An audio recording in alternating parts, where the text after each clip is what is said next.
go, we're same weight or some, or more or less on the same weight. But I'm like, no, I know I'm in shape, but no way would I even attempt that. Yeah, no, I'm like, no, I'm good. That's okay.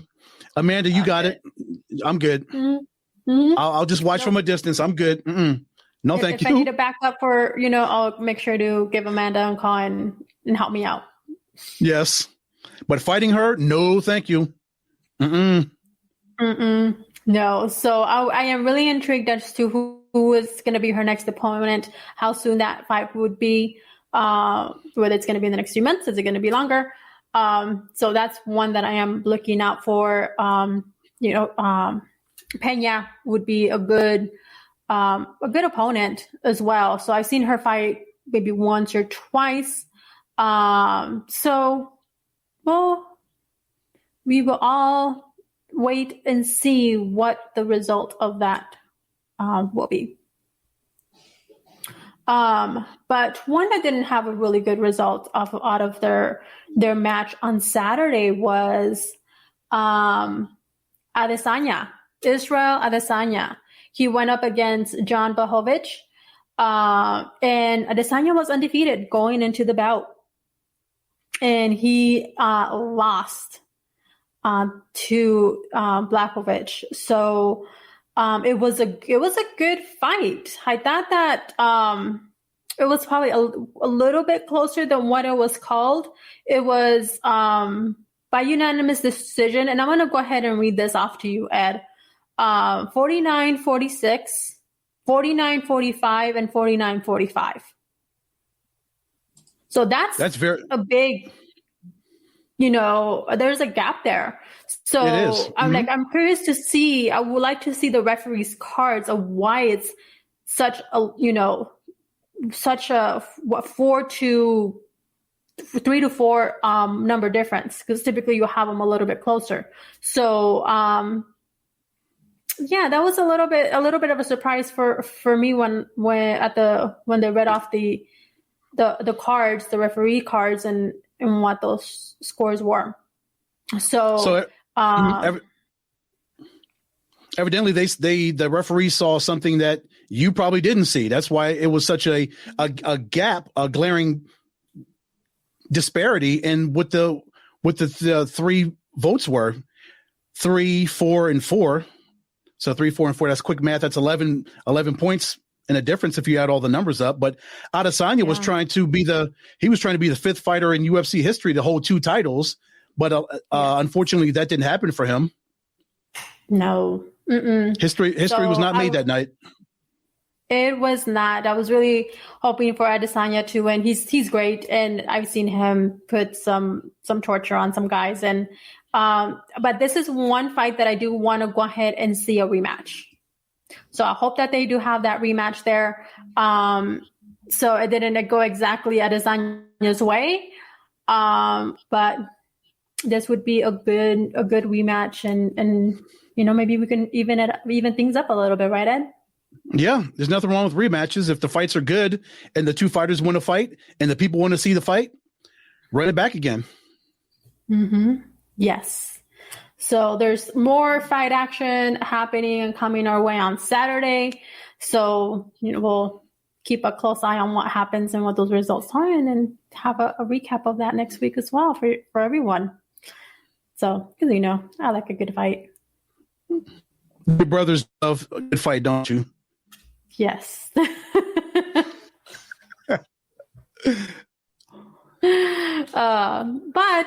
I will go ahead and introduce our special guest of the night, Jess Root.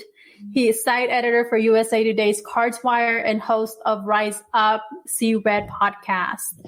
Hello, Jess. Thank you for joining us. How are you? Doing all right. How are you guys? Doing Hey, Jess. great. What's up, brother? Not much. It's long time no see, brother. I know. It's been a while. And we're gearing up for free agency for the Cardinals. It's a big off. Honestly, it's a huge off season for them. Yes, it is. So we're going to go ahead and get your take on some of this, Jess. And We're very intrigued in what might happen with the Cardinals during the offseason and what type of team they'll come into the 2021 season. Yeah, I mean they already made the big move to sign J.J. Watt. That's actually a really big thing.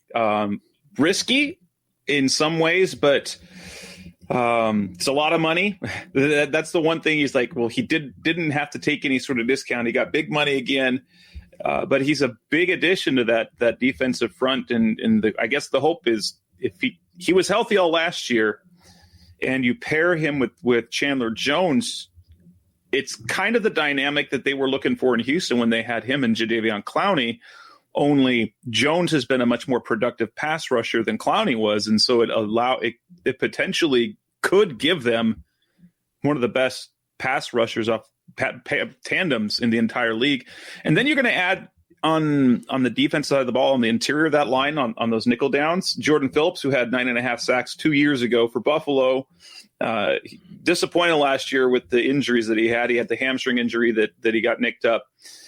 Played through it once, got hurt again, ended up on IR, came back from IR, then got hurt again and had to go on IR at a second time. And he played well when he was healthy.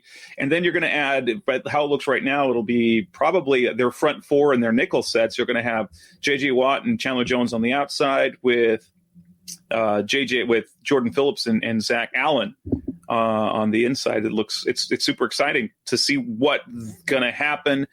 You know, the season didn't end the way that anyone wanted to. They were in control of a playoff spot and sputtered down the stretch. And, you know, lots of what ifs. You look at games like the New England game where Zane Gonzalez misses that kick.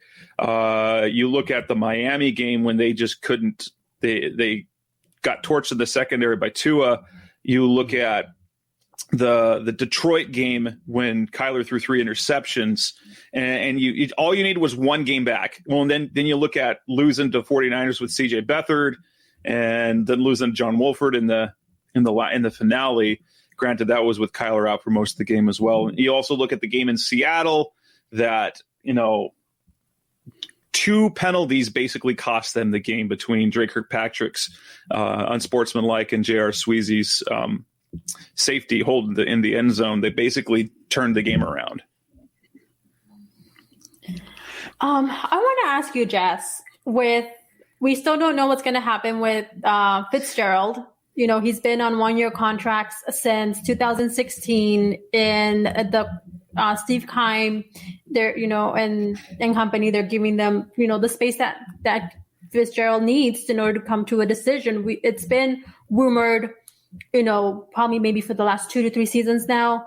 Is this Larry Fitzgerald's last season with the Cardinals? Is he going to retire, or is he going to go to another team? So there's, and it's not the first time where he goes into such a silence and to make that decision. But then we were coming here to free agency next week. So what is the potential for the future with Larry Fitzgerald and the Arizona Cardinals? Yeah, this is a really interesting case. For me, it's felt like all signs point towards retirement for a number of reasons. The fact that now he jumped on early last year to return in 2020. He ended the year injured, so he missed the final game of the season. He contracted COVID during the season. He had his lowest production of his entire career. And it kind of felt like, and the fact that the longer this goes, I think the more and more likely it is that he retires. Now, part of it might be a case with money, and I think the last several years it was kind of it was a little easier to make the decision because the Cardinals were willing to pay him $11.75 million a year, and that's not likely going to be viable this offseason. And so it's going to come down, does he want to try and play one more year? He said, so he's been on the record before, he's not going to go play for anyone else. He said he's going to only play for the Cardinals. He's already said, he didn't say this offseason, but it's been the past, he's not going to play for anyone else. There's going to be no joining up with Tom Brady in Tampa or in Minnesota back home. That's not going to happen. He's going to come back and play for the Cardinals, or he's going to hang it up. And I guess it was earlier this offseason that he said when some media availability caught him when he was golfing, and said the one thing he would come back for is to try and win a Super Bowl. That's all that he's playing for. And so I think his strategy this time around is, rather than jumping on now, is to wait and see what the plan is.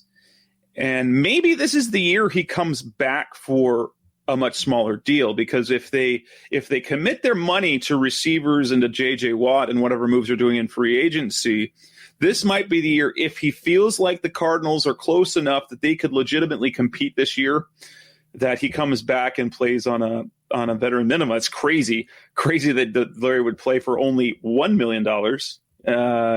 Because he's made a heck of a lot of money in his entire career. But it sounds like they're just giving his space, and I don't know if the team kind of already knows, because the one thing that Fitz has made clear in years past is that there's not going to be a big announcement.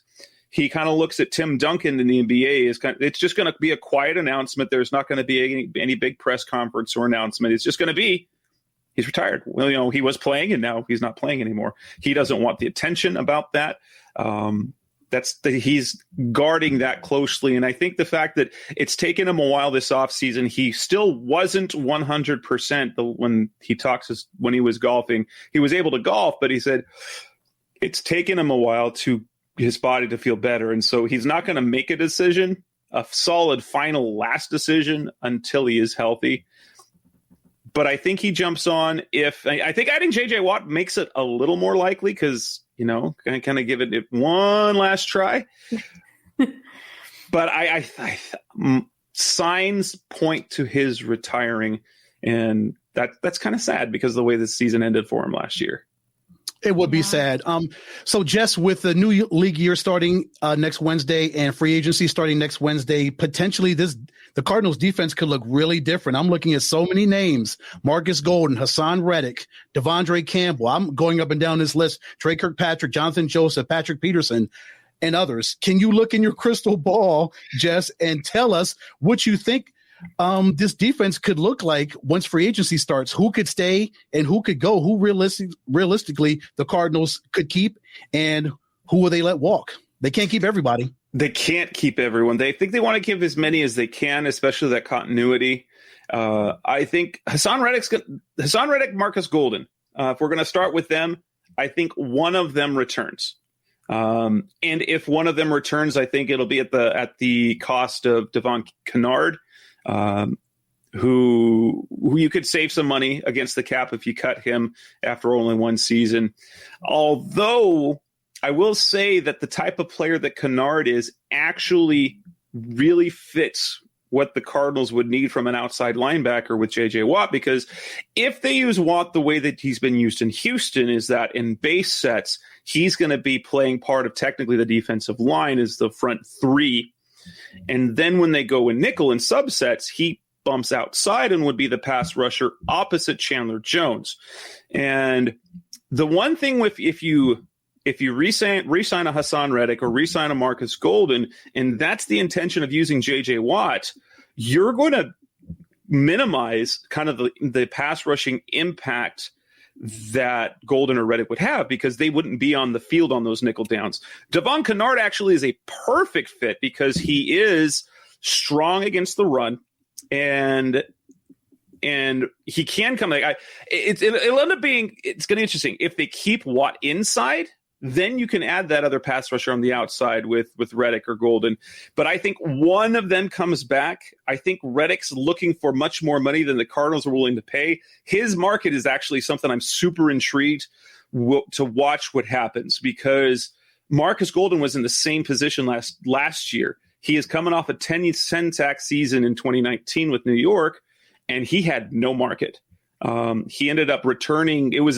I hadn't ever heard of it. It was called an unrestricted free agent tag or tender that made it that at a certain point, if he didn't find a deal with anyone else, he reverted to the Giants, and I think it paid him about $3.75 million last year. And so, someone who was coming off a 10-sack season, who but mind you, he's had double-digit sacks in the past, and he could